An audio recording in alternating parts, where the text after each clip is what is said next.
பிரியமானவர்களே, ஆண்டவராகிய இயேசு கிறிஸ்துவின் நாமத்தினாலே உங்களை வாழ்த்துகிறேன். இந்த நாளிலும் நம்முடைய தியானத்திற்காக ஏசாயா தீர்க்கதரிசனத்தின் புஸ்தகம் 26வது அதிகாரம் 3வது வசனத்தை நான் வாசிக்கிறேன். உம்மை உறுதியாய் பற்றி கொண்ட மனதையுடையவன் உம்மையே நம்பியிருக்கிறபடியால் நீர் அவனை பூரண சமாதானத்துடன் காத்துக்கொள்வீர். எனக்கு அன்பானோர்களே, தேவனாகிய கர்த்தரை உறுதியாய் பற்றி கொள்ளுகிறவர்கள், இரண்டாவது அவரையே நம்பி இருக்கிறவர்கள், அவர்களுக்கு தேவன் தரும் நன்மை, இந்த 3 காரியங்களை உள்ளடக்கி இருக்கிற இந்த வசனத்தை நாம் இந்த நாளிலே தியானிக்க போகிறோம். எல்லா சூழ்நிலைகளிலேயும் தேவனை பற்றி கொள்ளுதல் அல்லது தேவனை சார்ந்து கொள்ளுகிற மனது. மனிதர்களை சார்ந்து கொள்ளும் போது அநேக நேரங்களில் நாம் பாதிக்கப்படுகிறோம் அல்லவா? தேவையில்லாத வருத்தங்களுக்கும் உள்ளாக்கப்படுகிறோம்.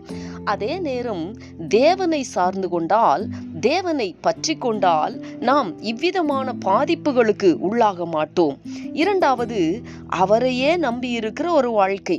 அவரை நம்புகிறவர்களுக்கு அவர் துணையாயிருக்கிறார், அடைக்கலமாயிருக்கிறார், தப்புவிக்கிறார், உதவி செய்கிறார். இப்படி இன்னும் சொல்லிக்கொண்டே போக முடியும். இப்படி தேவனை சார்ந்து கொண்டு அவரையே நம்பி இருக்கிறவர்கள் பூரண சமாதானத்தோடு கூட வாழ தேவன் கிருபை செய்கிறவராய் இருக்கிறார். இந்த தேவனையே சார்ந்து கொண்டு அவரையே நம்பி இருக்கிறதற்கு இந்த நாளிலே நாம் நம்மை அர்ப்பணித்தால் நமக்கும் பூரண சமாதானத்தை தந்து தேவன் நம்மையும் காத்து கொள்ள வல்லவர். அர்ப்பணித்து ஜெபிக்கலாமா?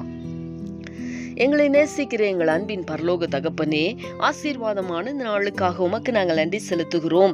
இந்த நாளிலும் உம்மை உறுதியாய் பற்றி கொண்ட மனதையுடையவன் உம்மையே நம்பி இருக்கிறபடியால் நீர் அவனை பூரண சமாதானத்துடன் காத்து கொள்வீர் என்று சொல்லி இருக்கிற வார்த்தையை நாங்கள் தியானித்தோமே.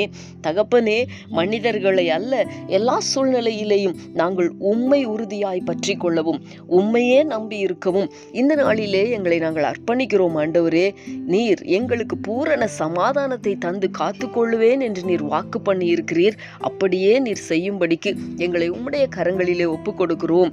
இயேசு கிறிஸ்துவின் நாமத்தில் வேண்டிக் கொள்ளுகிறோம் நல்ல பிதாவே. ஆமேன், ஆமேன்.